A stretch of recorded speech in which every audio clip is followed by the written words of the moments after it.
everyone, welcome back to another tutorial.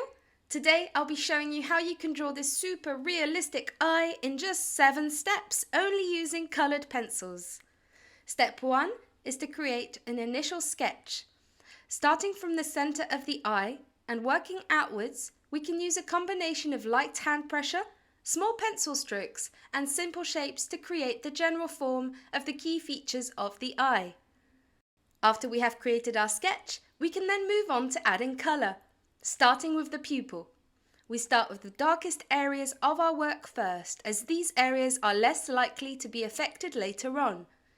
It is also important to remember to leave some areas of your page untouched, as we can use the white of the page to create highlights. Next, we can begin adding colour and detail to the iris. If we look closely, we can see that the iris has a very complex shape and structure. We can replicate this by keeping our lines orientated towards the centre of the eye. We can also use a combination of different tones and colours to give a sense of depth to our drawing. Now is also a good time to add more details, such as reflections on the surface of the iris. Once we have finished working on the eye, we can begin to add our skin tone. To avoid damaging the texture of the paper, we begin by using a light hand pressure to add our base skin tone. We can then use a darker tone to gradually add shading to our work. Creases and folds will naturally appear darker, so we can use a more firm hand pressure in those areas. Be sure to regularly refer back to your sample image to see how light affects your subject.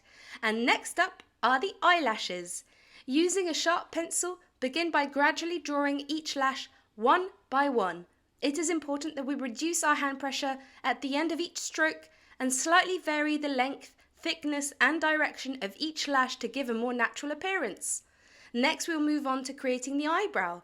Similarly to the eyelashes, we want to begin by drawing each individual hair, but this time focusing more on using these hairs to create the form of the eyebrow. We can use a combination of different tones to create depth and make our eye more visually interesting. Finally, we can harmonise our work by filling any areas that are lacking colour to form a consistent gradient. We can connect our darks and lights by using a combination of different colours and hand pressures to blend the area in between. Thank you so much for watching. I hope you enjoyed the video. Please consider leaving a like and subscribing. See you in the next video.